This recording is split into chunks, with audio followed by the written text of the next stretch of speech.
enfin arrivé à Varsovie.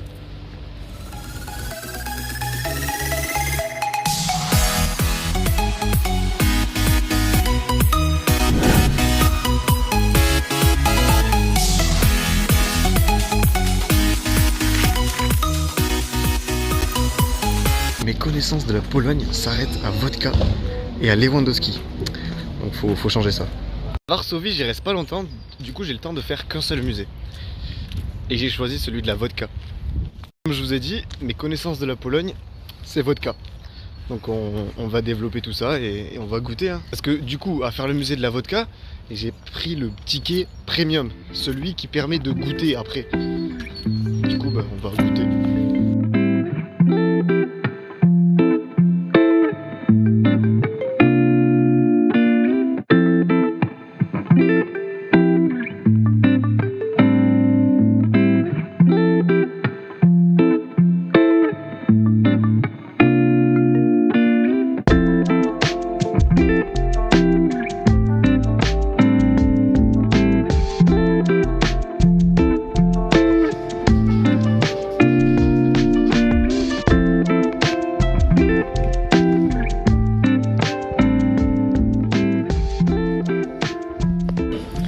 Pour une bonne vodka, il faut de bonnes patates. C'est incroyable. J'ai eu mon diplôme de connaisseur de la vodka polonaise. Ça sur le CV, mais ça fait un carnage. Hein. Je crois que ça vaut même plus qu'un diplôme de l'Upsitech. Dans tout ça, c'est que j'ai même eu un petit trophée. Enfin, ils m'ont donné une bouteille. Parce que, en fait, ils faisaient goûter 4 vodkas. Et il y en avait une, c'était à l'aveugle, et je devais savoir quel était l'ingrédient qu'il y a dedans. Parce qu'en fait, dans la vodka, il y a soit de la patate, soit des céréales. Et celles qui m'ont fait deviner à l'aveugle, j'ai dit au hasard. Et c'était, j'ai dit blé, et c'était ça. Du coup, elle m'a donné un petit trophée, une petite vodka. Incroyable. Je sais pas ce que je vais en faire, parce que déjà mon sac, il est bien plein. Mais bon, petit trophée quoi. Qu'est-ce que j'ai appris dans ce musée? Beaucoup de choses. Déjà j'ai appris qu'en fait on buvait pas de la vodka de la bonne façon. Parce que nous en fait en France on boit la vodka mélangée avec autre chose et par petites gorgées. Et en fait c'est tout l'inverse, il faut la boire pure et par grosses gorgées. Maintenant en tant que connaisseur de la vodka polonaise, je vais vous apprendre comment boire de la vodka. Et en fait le mieux à faire, donc là j'ai été dans les conditions idéales, c'est en fait de prendre un petit verre d'eau assez froid avant de boire la vodka, et ensuite après de prendre un cornichon. Un cornichon, ouais. Parce qu'en fait ça fait remonter le goût de la vodka. Et vraiment j'ai testé avec et sans, ça marche de fou.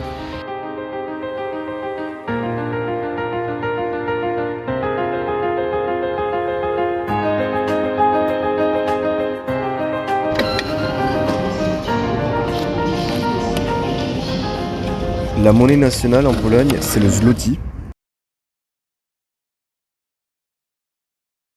Non, en vrai, le facteur est de 5, c'est-à-dire que 1 euro, ça équivaut à environ 5 zloty. Et les centimes de zloty, ce sont les grossis. La vie étant moins chère, je me suis pété le bide. Étant donné que je comprends rien, j'ai pris un goût au hasard. On verra lequel j'aurai. Du coup, j'ai eu celui-là. Excellent. À la vôtre, hein. Et la pinte dans un bar est à 1,45 €. 3,30 € les 9 nuggets. En Pologne, ils n'ont pas d'assiette, ils servent dans des poêles. Chaque ravioli, c'était un goût différent. Mais étant donné que je comprenais rien à la carte, parce que c'était écrit en polonais, je les ai tous pris au hasard. Il y en avait des meilleurs que d'autres.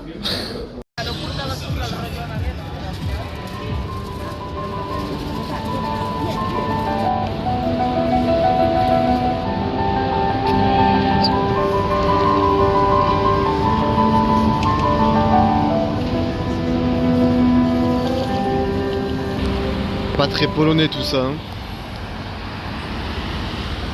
En Pologne, je crois le Père Noël il est pas passé. Hein. Il y a toujours le gros sapin.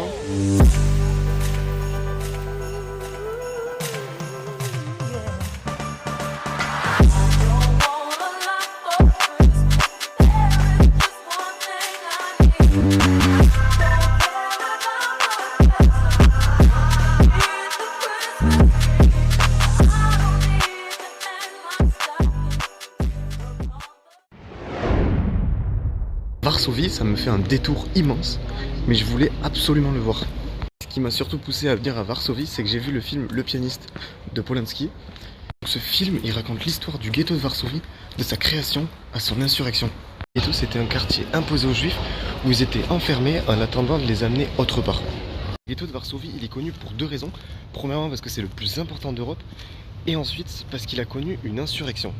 En effet, la population juive à l'intérieur du quartier s'est révoltée. Ils ont livré bataille sans attendre passivement la mort.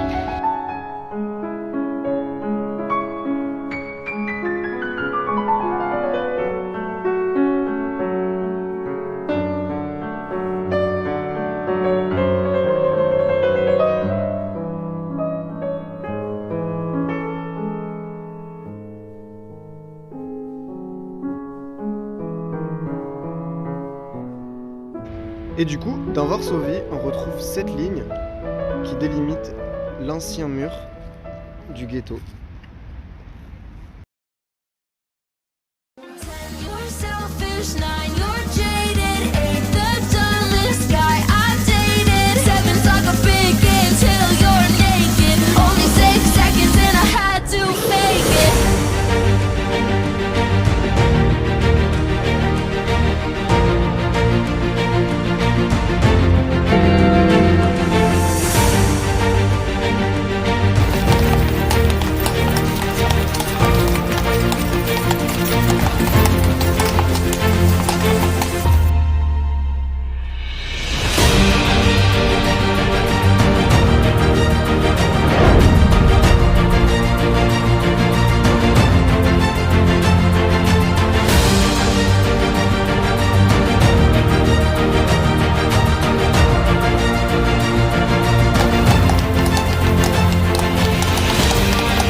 Une heure de Cracovie se trouvent les camps de concentration d'Auschwitz, où j'y suis allé.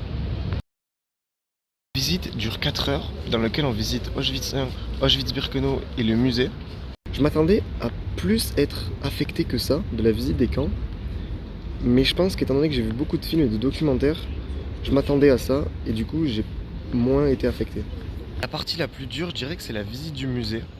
Parce qu'il y a une salle avec plusieurs tonnes de cheveux. Il y a une autre salle avec des centaines de milliers de chaussures. Dans ce voyage, je dors uniquement dans des auberges. Hier, c'était incroyable ce qui s'est passé parce que dans l'auberge où j'étais, il y avait 7 à 8 Français à peu près. Et c'est incroyable parce que dans toutes les auberges où je suis allé, il n'y avait jamais un seul Français. Et là, il y en avait 7 d'un coup. Et même les gens qui n'étaient pas Français, il y en avait des Belges, des Suisses, ils parlaient un petit peu français.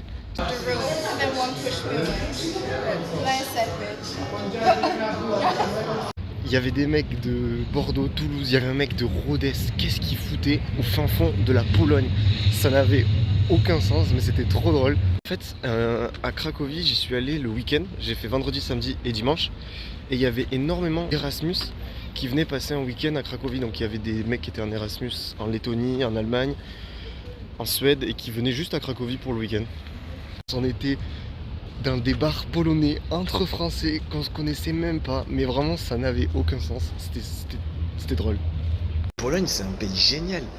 La bouffe est pas chère, les pintes elles sont pas chères, les Polonais ils sont gentils. Il me reste quelques zlotys, je reviendrai. Maintenant direction Prague, je prends le train de nuit et mon train il a déjà 30 minutes de retard. Ça s'annonce excellent.